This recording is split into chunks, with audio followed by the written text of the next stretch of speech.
to get right into it, so what I wanted to do is to try to engage you guys to understand how secure messaging can be used beyond what many of your clinics are probably doing right now, and to really talk about how it can improve access management, how it can really improve chronic disease management, how it can reduce your face-to-face demand, actually make your practices more efficient, improve quality and outcomes, begin to change the conversation about how patients look at us and about how we perceive ourselves, and I think this is an opportunity to do that. I also wanted to take just a minute very quickly to, next slide, Michelle, is to kind of just give you a programmatic overview. So at each of the regions there is a point of contact for secure messaging that works with our team at MedCom. Michelle, again, is our lead trainer. We have Rhonda Sterner in the back from Relay Health, who's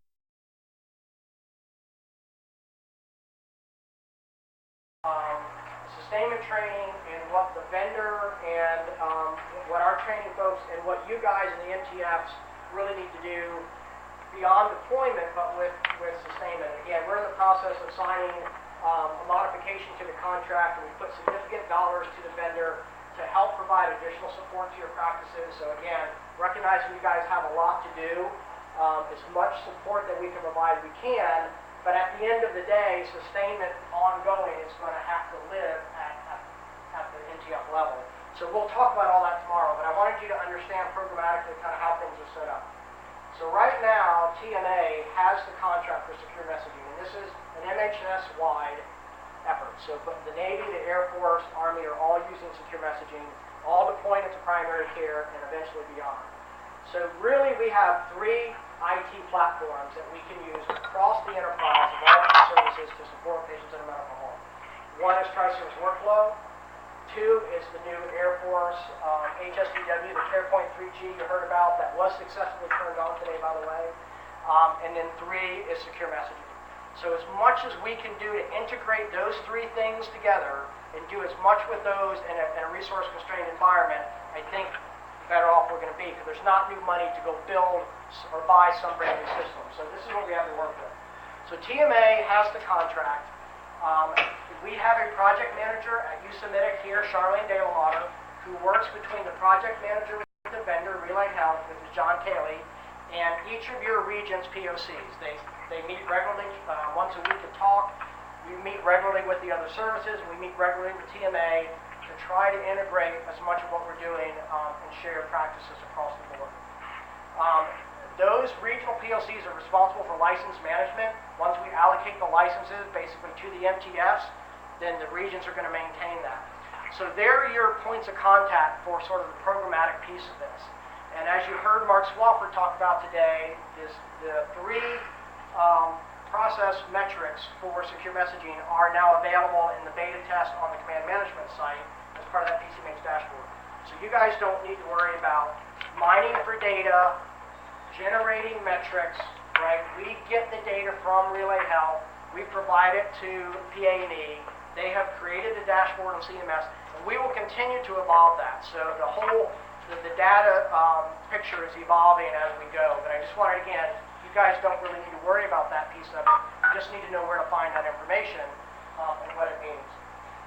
And then, again, finally, at each of your sites, so next slide. So if you don't know these folks, these are your regional POCs, and in most cases they're not on your PCMH transformation teams, but there needs to be close collaboration there, because they're going to understand the deployment, the timelines, they're working with your MTS, they're setting up the training, they're going to do license management, they have some knowledge about workflows, but they're not going out to the sites to actually see how it's being implemented on the ground like you guys are going to be able to do through your SAV process. So what I wanted today to do is to be sure you know who these folks are, that you guys are communicating closely, and to give you an idea of, just some ideas of how you can leverage this so that when you're going out to your site, you can help people understand you really have a tool here that can change the game. Here's how that might look. Next. So there's basically two models, right? There's two ways. Whoa. That's too dark? Yeah. You all right now? There's two ways to set up secure messaging, and one is called a patient-to-provider connectivity, and that's basically what's happening right now in all of your primary care clinics. So the licenses, because that's the business model, is tied to the provider. It's got nothing to do with the workflow. So all of your providers have a license. The workflow that I'll share with you, though, is not tied to the provider. But when the patient goes into the system to send a message, they look for their provider's name, send the message to that provider, but it actually goes to the team, either administrative inbox or the clinical inbox. But in some settings, that model doesn't make a lot of sense because the provider turnover may be very high, such as maybe the Soldier Center Medical Home. We need to have some discussions about that. And in a lot of specialty environments where it's not the relationship with the provider that's so critical, it's really access to the practice that's critical. And people may come in to a specialty environment and have 1 or 2 or 3 or a half a dozen episodes of care, and then they're out of that environment. And so we want a way to be able to manage that. And so you can actually set it up so that the practice is as a provider. So the patient would go in and they would be able to message the orthopedic clinic, but they wouldn't be able to find a particular doctor in orthopedic clinic because that's not really the important piece. It's the ability to access the clinic. So just so you have some awareness, there are these 2 basic models of how it's set up. But in primary care, it is tied to the provider by name. Next.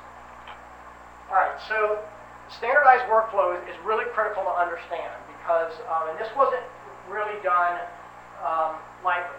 So if you think about, kind of the way we've done IT in the past, we sort of handed it to people and we said, figure out how to use this to your best interest and good luck with that. We really went through a lot of effort this time to map very carefully what a workflow would be that would be the most efficient, but also would provide some consistent experience, not only from the patient side, but from our side.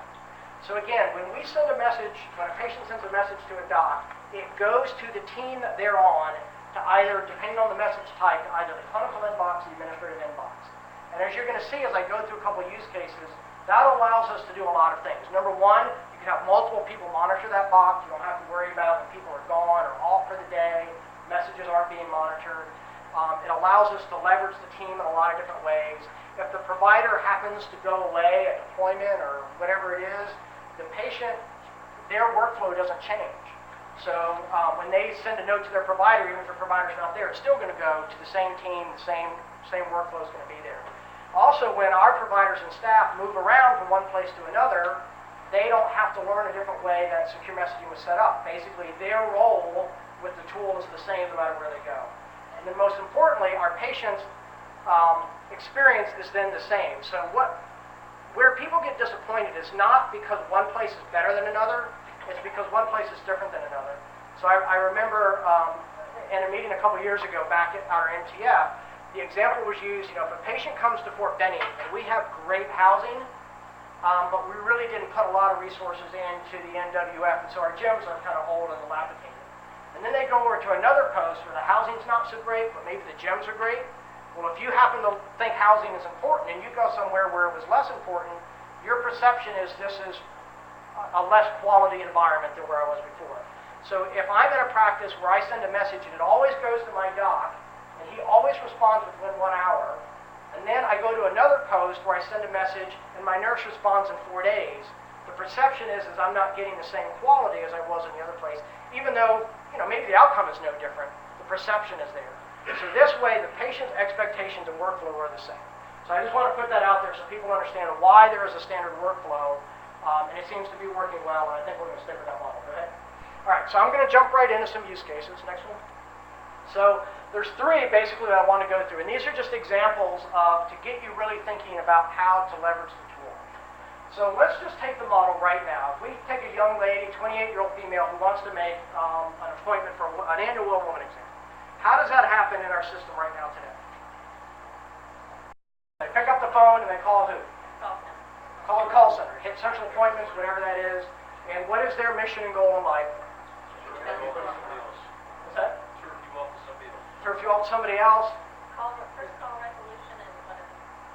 So, right, get you an appointment, or then I'm going to have to create a T-card, or I'm going to have to take you to go somewhere else, whatever that's going to be, right?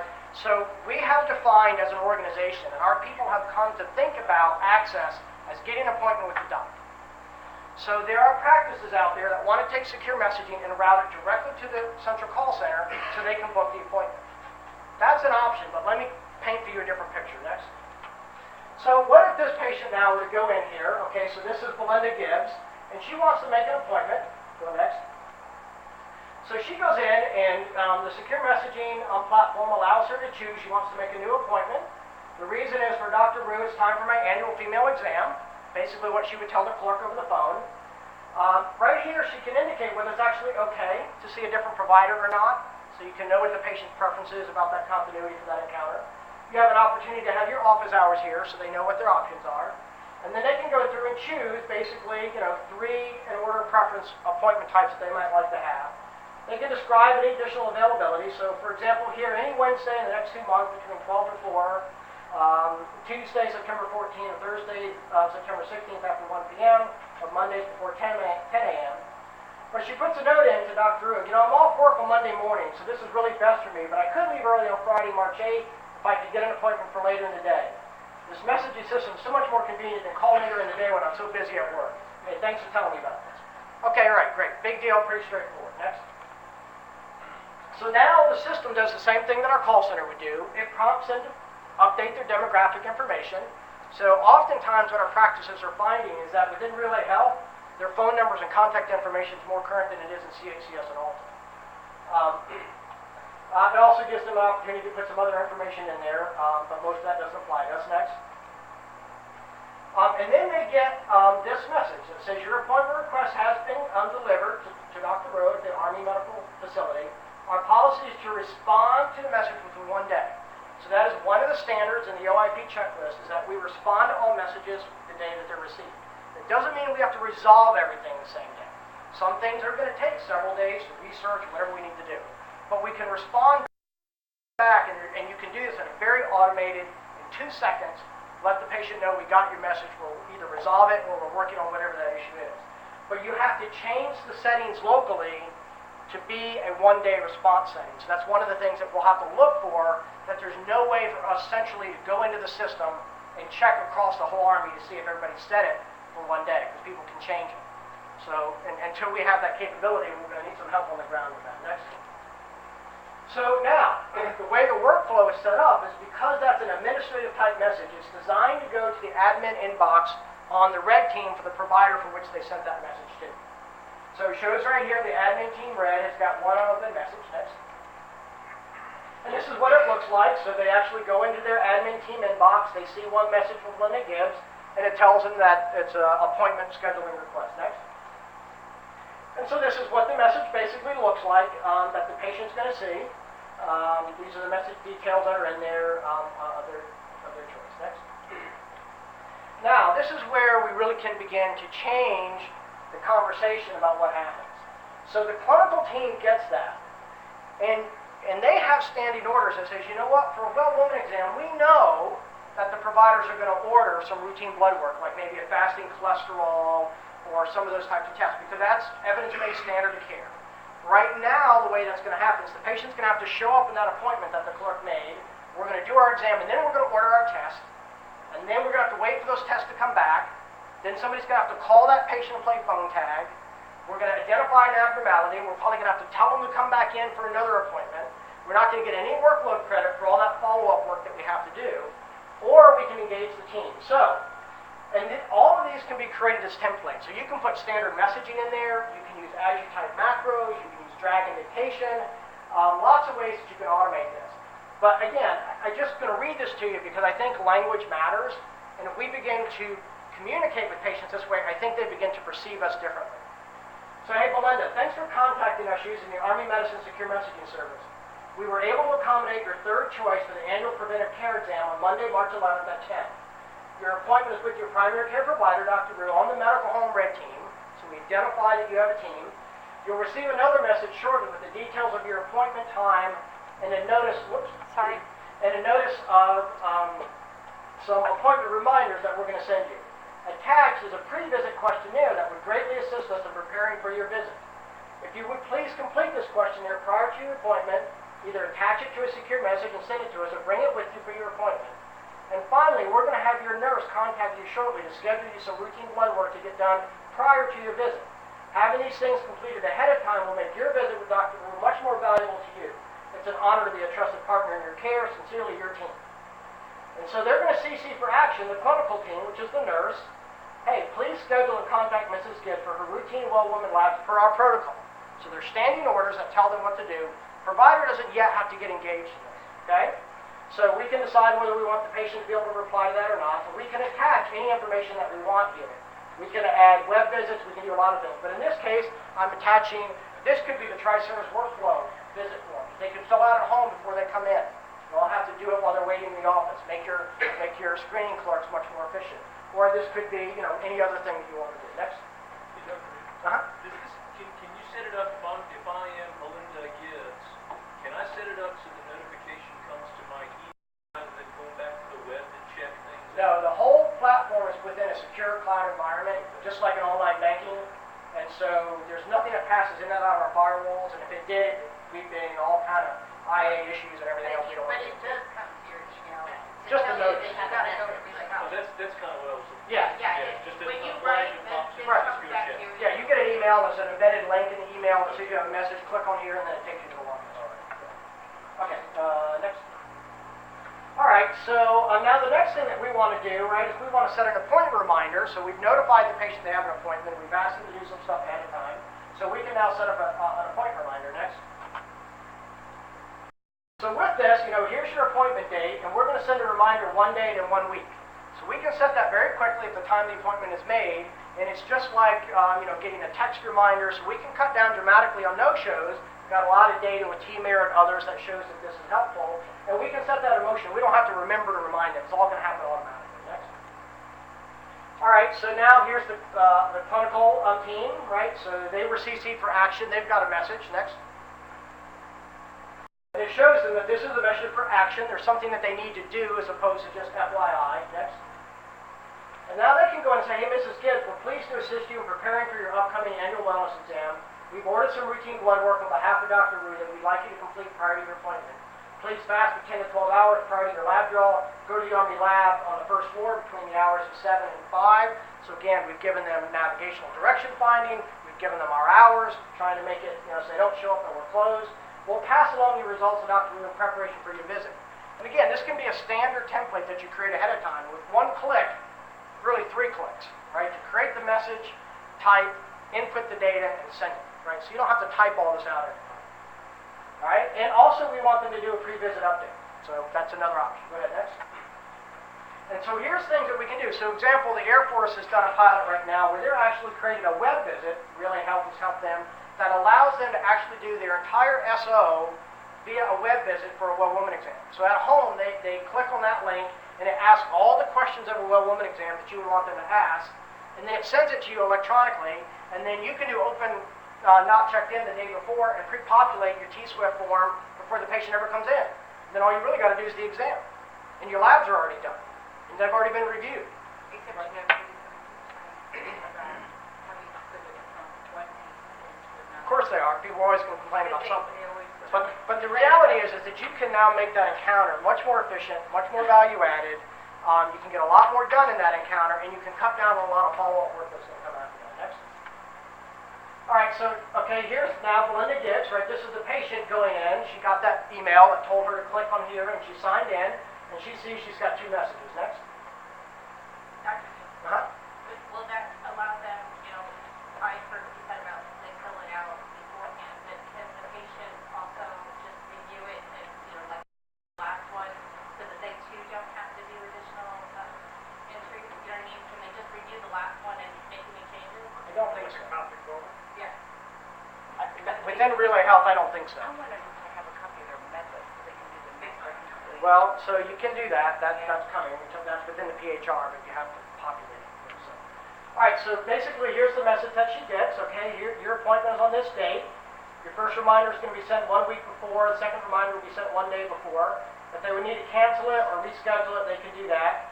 And again, right here, you could put a link to that standardized now common messaging web page that you have for your practice with your hours, with directions, with your logo, those other things that we talked about in the assessment tool can be right here. So they have navigation and wayfinding, all those other things can be embedded right in there. Next. All right, so here's the message that they basically got with the attachment on here for the form that they're going to fill out. Next. They click on that link, and here's just an example from family practice management of a well woman exam. but again, it could be anything you want it to be. So you can attach any kind of document up to 5 megs, Word document, PDF, PDF fillable, whatever you want to do. You might have the patient fill out next. A lot of people use the attachments for, or used it in our region for pediatric exams, well, baby exams. Right. Attach them. Same kind of concept. You can do a lot of the well baby questions or well child questions ahead of time and cut down a lot of the interview time that has to happen. How about the Apple survey? They can't do the Apple survey from within here, but what we're actually doing is we're going to be on the front page when you log in, both from the staff side and from the patient side, will be a link to ICE that will allow them to go in and fill out ICE surveys. So we're going to start getting some user feedback, both patient and staff, on secure messaging. And so we've created the questions, and TMA is working on putting that link in there. It really helps working with messaging. So we will be able to get feedback. So again, here's lab to the upcoming appointment, and also your physician office requested you update your PHR. So this gives them an opportunity to go in and put some information in there. And again, we're working toward being able to hook that up to our data systems to be able to populate their PHR for them. So again, they'll have all their meds in there, their problem list, all that kind of thing. Next. So again, just to kind of compare the two, the system that we have now is only driving the appointment. And then now you got to react to that appointment, right? There's no proactive in that at all. And so, if you find something on exam or you have to order labs or test results, you now, after the visit, have all that follow-up to do. If you can get out in front of these things, you can make that encounter much more productive. The patients are going to be much happier. There's a lot less work that the team has to do on the back end of that. And oh, by the way, if her cholesterol was high, you've now coded a preventive medicine visit with the 25 modifier for hyperlipidemia, which is going to give you a lot more workload credit than if you had done it the other way, where it was just a well-woman exam, you found the hyperlipidemia when the labs came back, it's now a T-count and you got no credit for it. Right? So it's just a mindset of really thinking about how to leverage this. Now, was there some work that went up front to put that into motion? Absolutely. Did people on the team have to do something they're not doing today? Yes. But if they can understand that they saved themselves a lot more time and effort on the back end, I think we can start to make the case. And again, there are practices out there now that have really adopted this and are beginning to see meaningful change. And their workload really is getting easier. Yeah. Terry, Programmatic teachers, they've done a lot of research, and they teach that you 40% more time to do, and then we would have time to do this, right? Right. I mean, we've got to do it anyway, Right. so you might as well do it ahead of time. And The unfortunate reality is that when you're in the thick of it right now and you want something to get better, it just doesn't get better unless you do something to make it get better. And to do something to make it get better means more work up front, and people resist that. But there's no way to get to the finish line without doing something different, right? The definition of insanity is doing the same thing over and over again and expecting a different result. And everybody says, well, how come my life isn't better under PCMH? Well, are you doing anything different?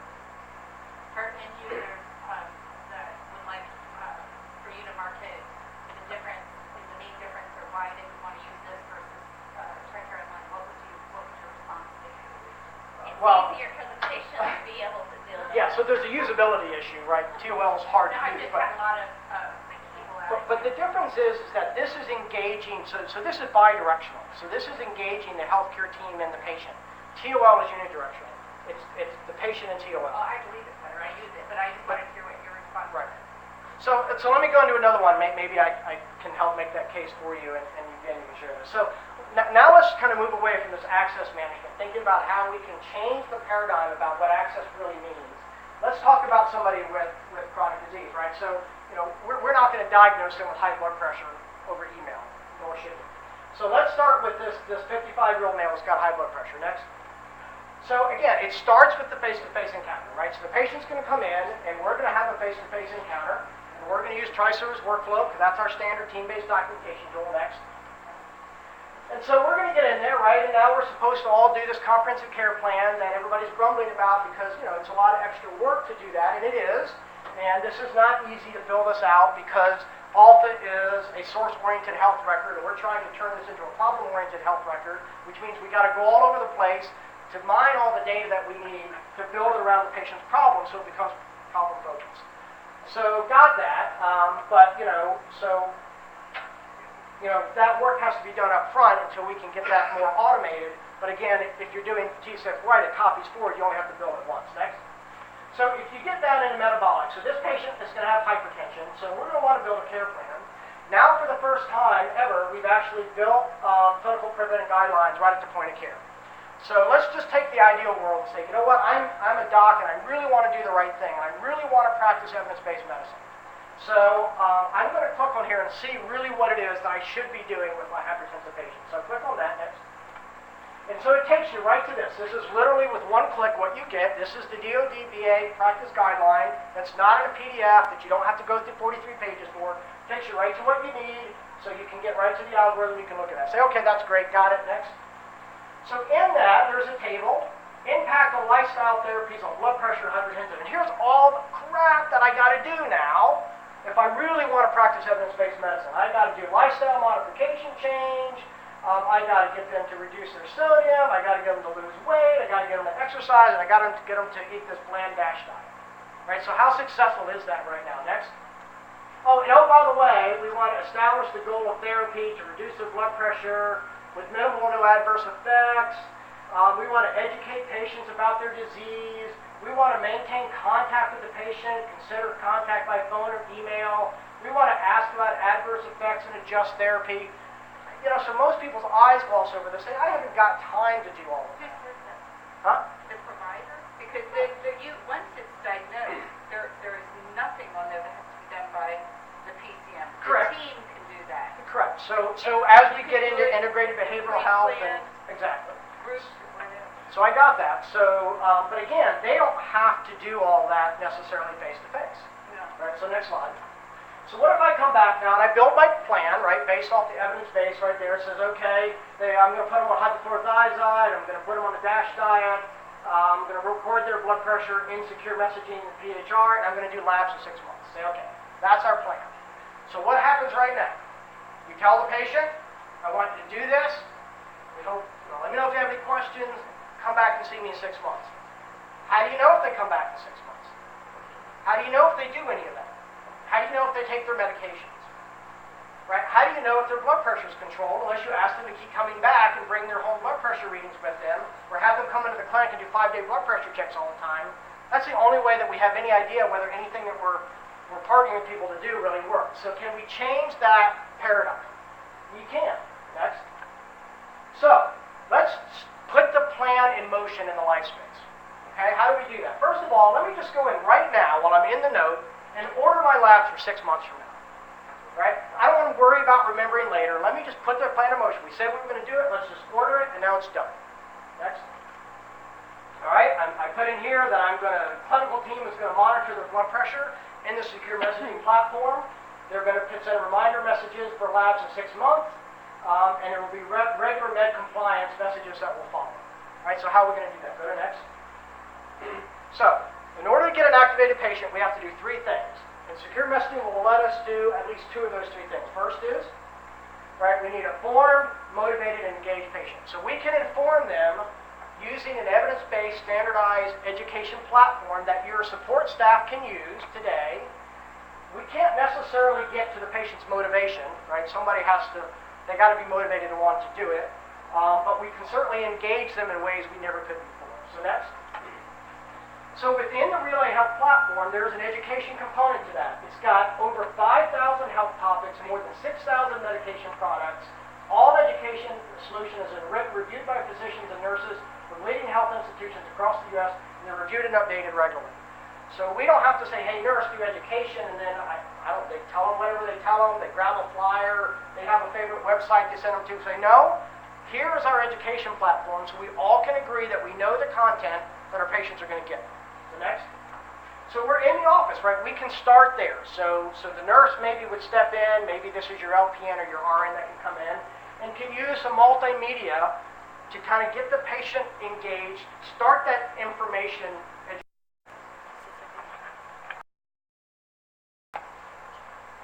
All tissues, especially the brain, need a constant supply of oxygen and nourishment from the blood. When blood flow to the brain is reduced or cut off, brain tissue dies quickly. This is known as a stroke. Symptoms differ depending on the part of the brain affected. Strokes happen in 3 different ways. First, a blood clot can form at a narrowed or damaged area in an artery to the brain.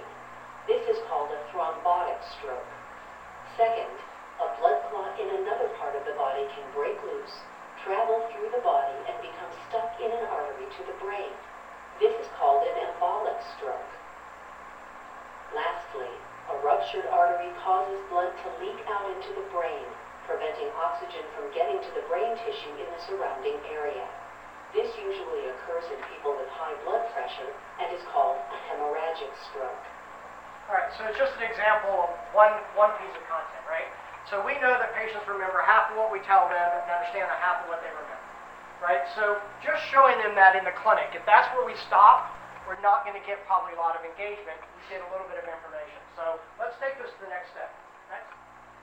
Say, all right, so now what we're going to do is we're actually going to create a follow-up message from this encounter, right? We being the healthcare team. And again, a lot of this can be automated. It doesn't all have to be typed in. Next. And say, all right, so we're going to send a follow-up message to Belinda this time. We're going to CC for action our clinical team. We're going to put the plan in place in the life space. So dear patient, it was really wonderful seeing you today. I'm grateful for your partnership and our efforts to improve your health. We wanted to review the care plan that we discussed in clinic today. Be sure you fully understand everything. I've attached the information the nurse went over with you today so you can watch the video, review the diet and medication information again at home. Remember, your medicine should be taken every morning as prescribed. Please read the attached material so you're aware of the potential side effects. As we agreed upon, weight loss and exercise are critical to controlling your blood pressure, reducing your risk of stroke. We also included a simple instruction sheet explaining how you can record your blood pressure and weight in your personal electronic health record so we can monitor your progress along with you. We'll send you periodic care plan reminders to help you stay on track. And finally, as we discussed,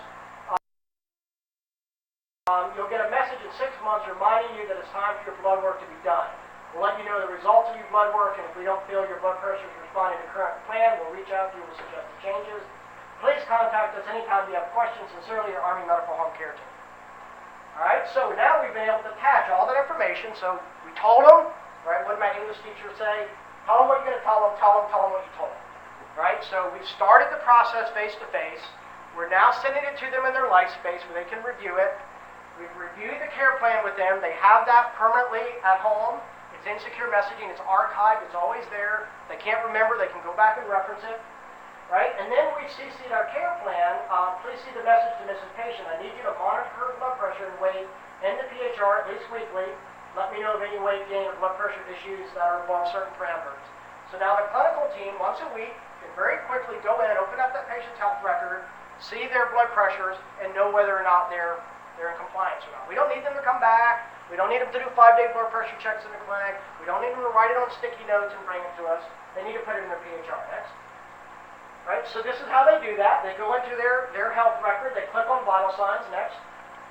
And in there, it allows them to put the date, the time, their blood pressure, their pulse, their respirations, if you wanted to do that. If you're monitoring a CHF patient for daily weight, you can put that in there.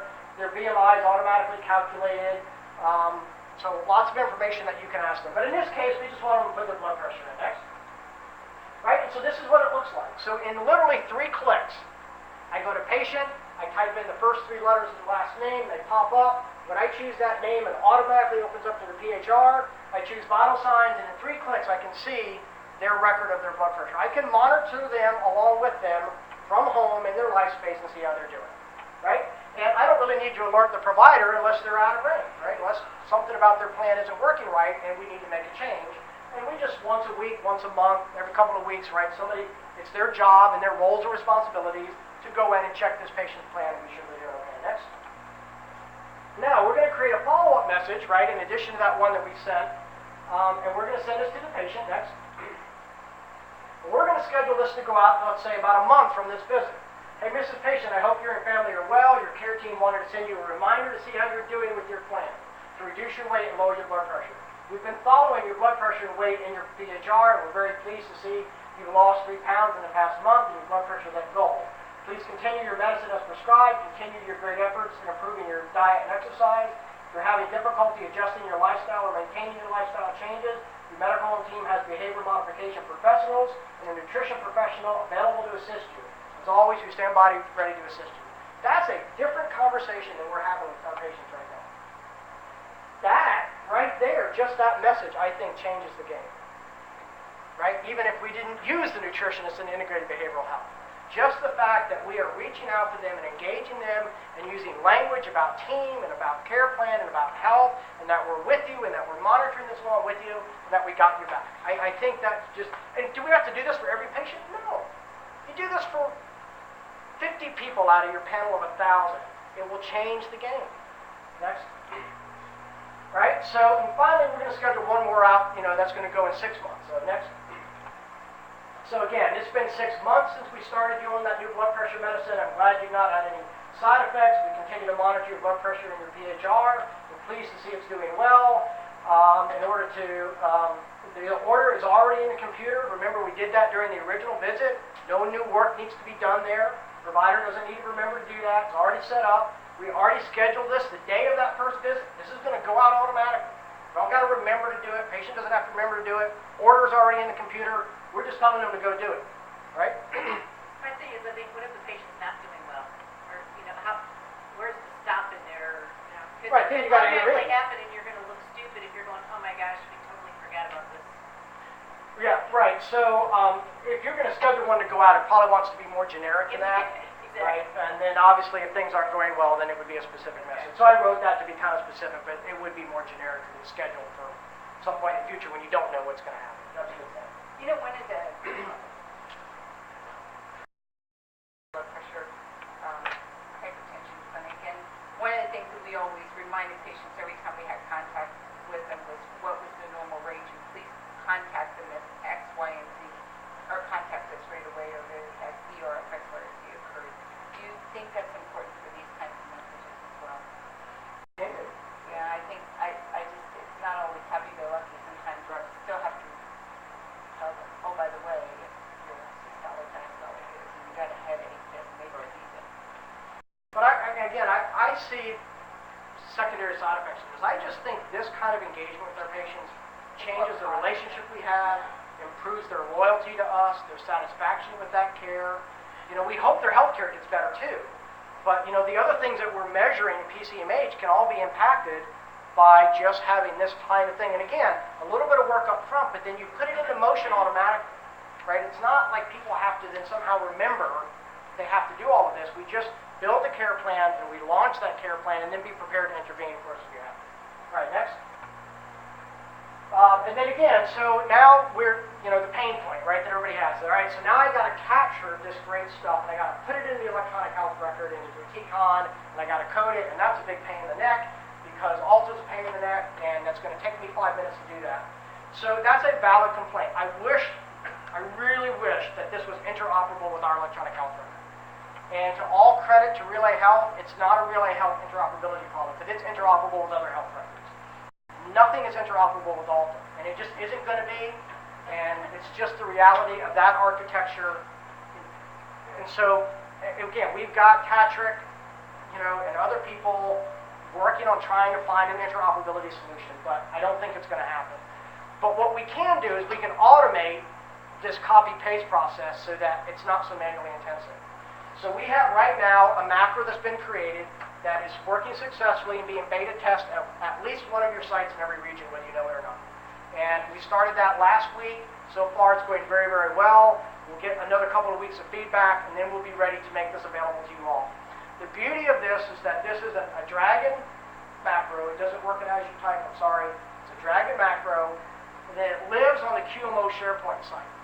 So once you download that link, every time that you use this macro, it will look out there and see if there's been a change in the macro. So if Alta changes or secure messaging changes, we can centrally fix the macro, and next time you launch it, it'll update automatically. So you're not going to have to keep thousands of copies of macro current.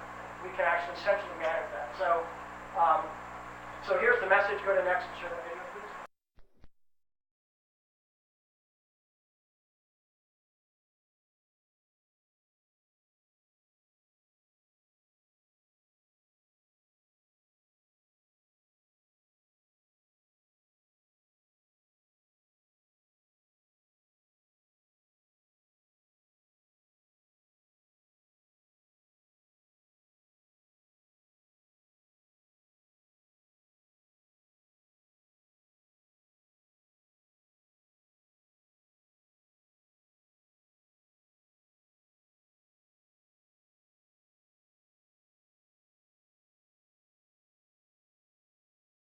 I have attached some information about gallstones for you to review. I've placed a referral to our surgery clinic here at the Army Hospital. We work closely together as a team, and they're going to keep me apprised of their evaluation and recommendations. You can expect a secure message from them shortly with information about your first appointment. Thanks for entrusting us with your care, and let us know if you have any questions.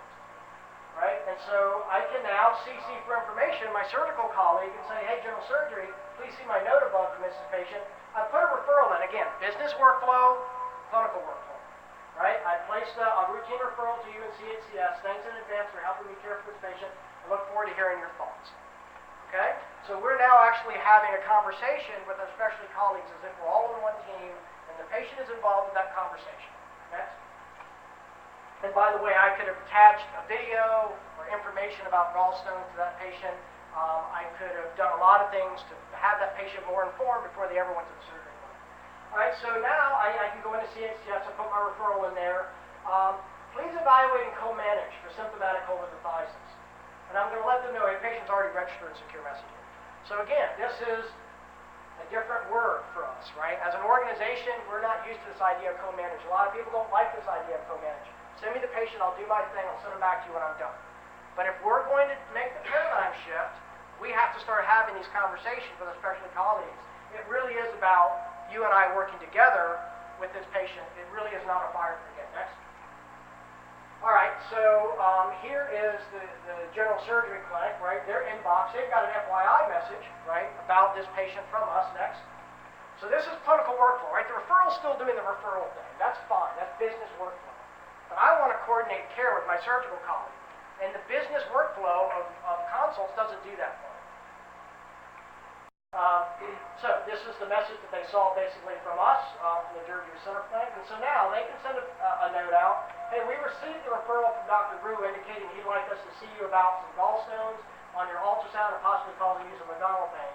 We're honored to be asked to take part in your care. We've taken the liberty to schedule your first appointment. You'll get a separate message informing you the day and time with the opportunity to request a change if it isn't convenient for you. Please be advised we're located in the Army Hospital North Wing, 5th floor.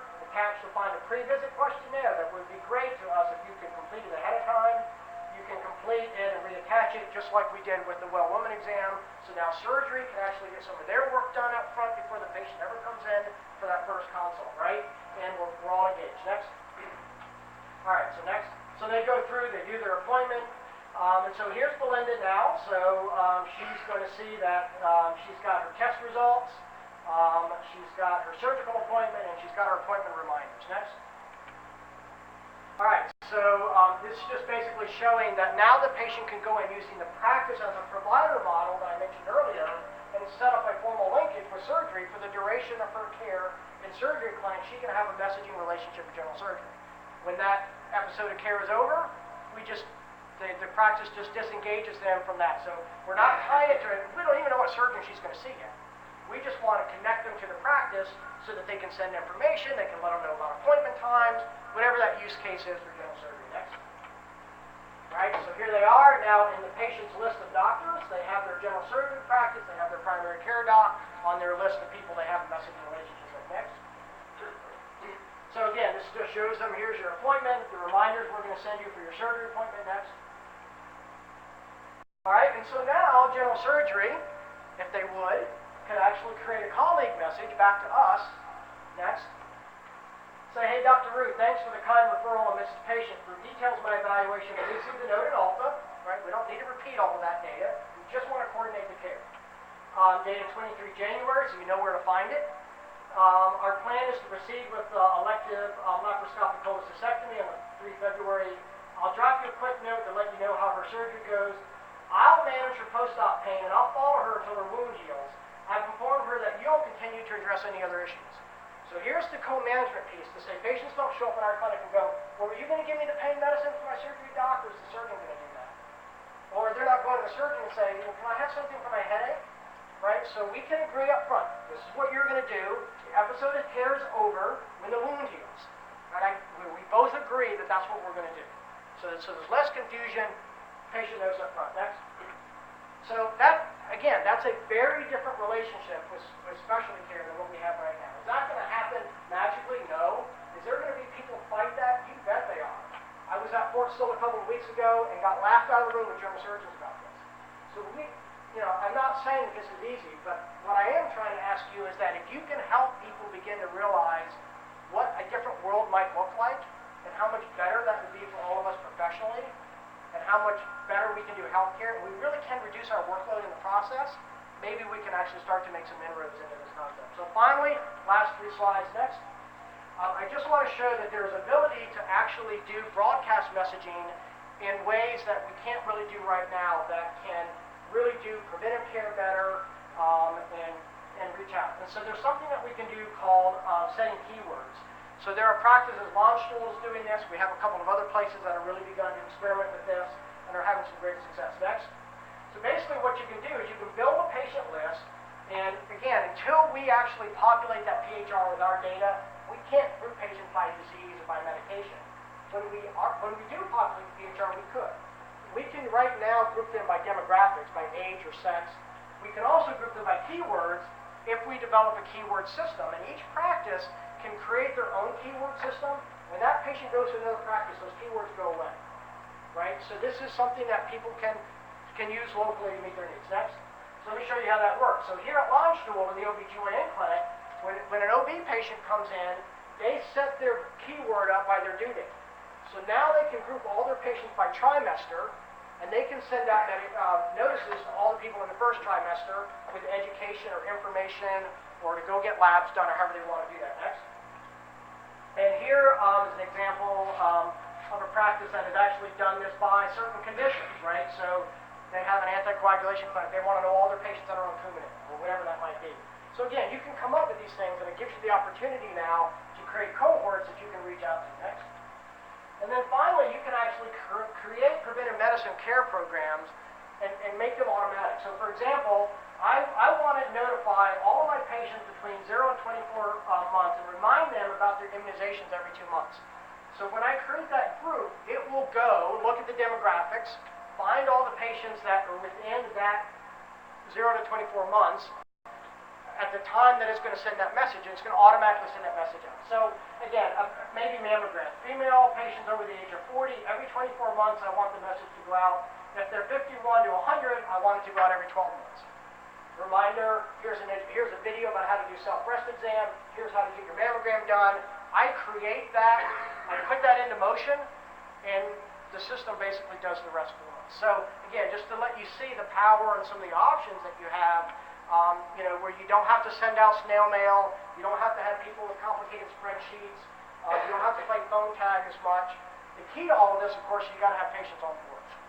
So I will tell you right now, for about the last 9 months, we have been adding active patients to the system at the rate of 10,000 a month. So we're up to almost 100,000 active patients right now across Army Medicine. The other services have seen the same. They're smaller. So for example, Navy is adding about 8,000 a month. Air Force is adding about 6,000 a month. So already later this year, we will cross TOL in a year and a half with more active users than TOL's had in 10 years. So it is patients want to use this. It's easy to use. They see value in it. It's not that hard to get people to want to use it. And in those practices where they're getting up to now 30, 40, 50% of their patients enrolled, Sean can talk about his experiences. We've had the same results at Fort Benning. We got some feedback from Colonel Scheich about a community-based home at Fort Hood and others that are really beginning to see the value of this. But some of the people are really adopted. So it's late. I'm really sorry I ran over. I'm sorry this was at the end of the day. But I wanted you guys to have some exposure to this so that when you go out to your sites, number one, you know what you're looking for. You're really not looking for just to see if the message coming to the nurse. But we got that. That's not unimportant.